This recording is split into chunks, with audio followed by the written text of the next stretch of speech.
What's up, guys? Today we are going to officially go through my first full actual leg workout since bumming my ankle about 6 weeks ago. So super excited about this. I really haven't been able to do anything other than leg extensions, leg curls, and really light bodyweight calf raises. So we're going to go through my full workouts, how I'm currently working around the ankle injury. It's still not 100%. We're going to go through some cold plunging and some ice bath tips, and we're just going to go through a full leg workout. So let's not waste time. Let's hop into it. Just let me fall to my groove.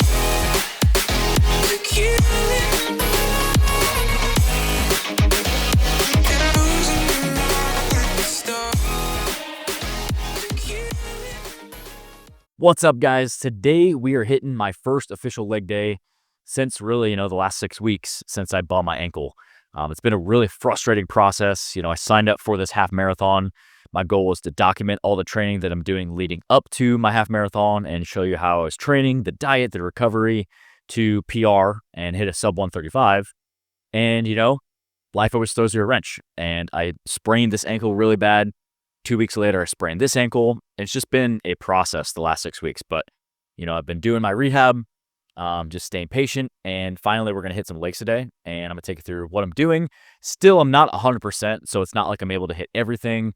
The heaviest weight's possible, but at least I'm still able to train legs because up to this point, I've really only been able to do like leg extensions and leg curls. So we're happy to do a leg workout. We just recently got a cold plunge as well. So I'm going to take you through some tips on that, kind of show you what I'm doing with that and how I'm implementing that into my training and just go through the entire leg workout. So it's not wasting time. Let's hop into it. So I started this workout off a little bit differently today, coming off of the bummed ankle. I've been using the leg extension and leg curl pretty heavily. This is actually the first leg day that I've been able to do any sort of other leg motion. So pretty excited about that. But I still started off, I pre-exhausted the hamstrings, working with the seated leg curl. I did 4 sets of 8 to 12 reps. And then I ended up doing a drop set on that last set. Just getting the hamstrings nice and warm before we start. Obviously, like I said, I haven't been able to squat. I haven't been able to lunge. I haven't really been able to do any sort of lower body movement. So just starting off with this, taking it to muscle failure, kind of pre-exhausting a little bit because I'm not really going to be able to go crazy heavy with my squats and lunges. But after that, after 4 sets on leg curls, I went over to the hack squat machine. This is the first time that I've been able to do hack squats in 6-7 weeks. So felt pretty good about that. I did a warm-up set at 1 plate for 10 reps. I ended up doing a warm-up set at 2 plates for 10 reps. And it ended up feeling really good for the squats. Really with that ankle injury, one of the biggest things that I've been battling is the ankle dorsiflexion, especially on squatting type motions, on calf raise type motions. Like my ankle just doesn't want to move forward because it's so locked up. And I'm doing a bunch of rehab on it, but it's just a slow and very frustrating process. So, feeling really good that this was, the first day that I was able to hit legs. So I hit another set at 2 plates here. A lot of times with squats, again, at the beginning of your workout, you want to start off with some sort of compound movement that you're tracking your weight, you're trying to get stronger at. For right now, for the near future, I'm going to be using the hack squat.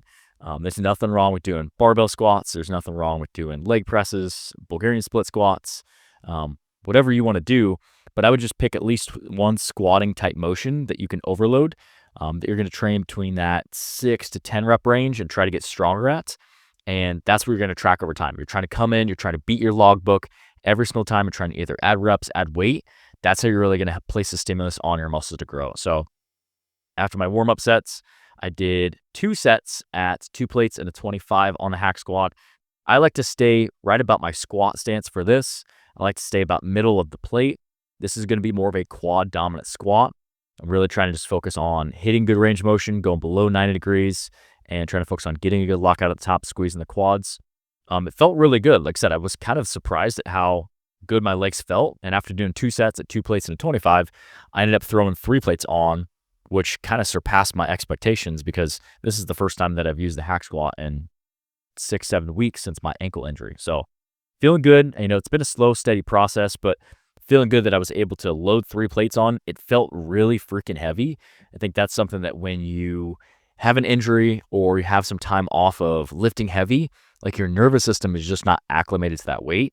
And for this, this 3 plates felt so freaking heavy. I think I got 6 reps here on my last set.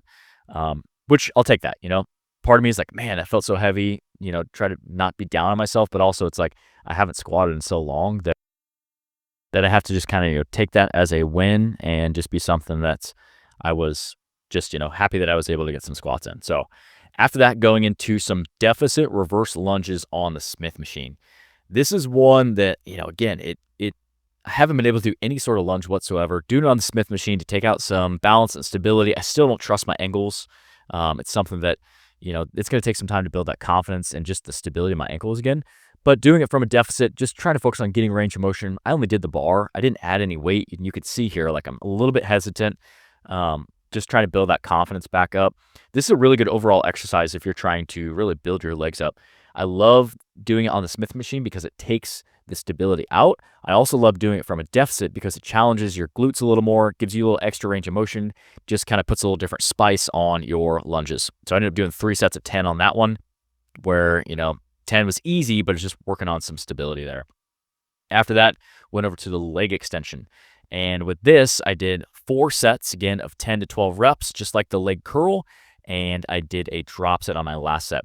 I really love this Titan leg extension machine and leg curl machine. We were looking for one so we could just, not take up a bunch of floor space with a leg curl and a leg extension. If you guys would like a review, I could do on that as well in the future. Just kind of go over the main points of that one. After that, after my 4 sets on leg extension, I went over to the Smith machine again, did some calf raises. Still not able to get full range of motion in my ankles, but I'm still trying to work those calf muscles, try to work that range of motion back into the ankles because it's something that I've lost some range of motion to that right ankle. You can't really tell from this angle, but just trying to focus on getting full dorsiflexion coming all the way up on my big toes. I did 4 sets of 10 to 12 reps and really just trying to focus on getting those calf muscles to work again and just building confidence with this. One thing that I've learned with this ankle injury is, you can't take your fitness for granted and there's always something you can improve on. I've never had an ankle issue.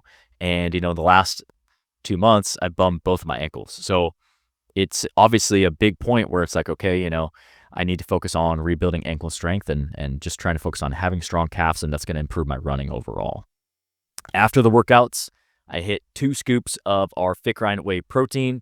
Actually had a little gap in my schedule with some training sessions. So I downed my protein shake. I had a banana with that. And then I actually went home and went and did an ice bath. Now, we just recently got a Plunge, which I'm freaking stoked about. We had an ice pod from the ice pod company for a while. We upgraded to the Plunge recently, which is comes with a chiller, keeps your water at a certain temperature. This is something that I've been incorporating every day, or not every day, but at least 4 times a week. My goal is to build up to doing it every day. Right now we have it at 55 degrees, and I think it goes down to 37 degrees, which is super cool. It's really cool. Heck, you can control it from a phone, from your app on your phone. You can even go up to the chiller and just move the temperature up, move the temperature down. But overall, I love ice baths. Like, this is something that's not new for me. I've been doing ice baths for the better part of almost a year. We got an ice pod from the ice pod company a year ago, and that was a great intro to doing ice baths. It's just an inflatable option. I think it was like $100. It's on the cheaper end if you're looking to get into doing any sort of cold plunges. I actually do have an affiliate link as well if you are interested in either the Plunge or the ice pod, and then we use a sauna box for our hot and cold contrast therapy. If you guys are interested in saving some money on any of those and supporting the channel, I'll leave my affiliate links down in the description below. You can go save yourself some money on that. Just do want to be upfront. I do get a small commission for that. So if you guys are looking to support the channel and save some money, definitely go check those out. I highly recommend the ice pod from the ice pod company if you're looking to get into cold plunge and doing ice baths and hot and cold contrast therapy. The sauna box is awesome option to get your heat exposure in. And, the Plunge is not a cheap option, but it is a really awesome option. We've been doing ice plunges for the better part of a year, and we finally upgraded to the Plunge. Again, something that's not cheap. I have a $250 discount, but it's something that is going to break the bank a little bit. But for me, I think it's a really good investment. There's so much research on hot and cold exposure. The benefits of doing hot cold exposure, the max is about 3 minutes that you want to do, anywhere from 50 to 55 degree water. You can even work your way down over time. I'm doing 3 minutes 4 times a week. So I'm trying to accumulate 12 total minutes. That's where a lot of the research is shown to improve immune function, to stimulate brown fats, to increase longevity aspects. There's just a lot of benefits to hot cold exposure. And timing wise, it does really boost you. Like I came home, I had a little gap, and then I went back to the gym after this. Energy wise, I felt really good afterwards. I felt amazing.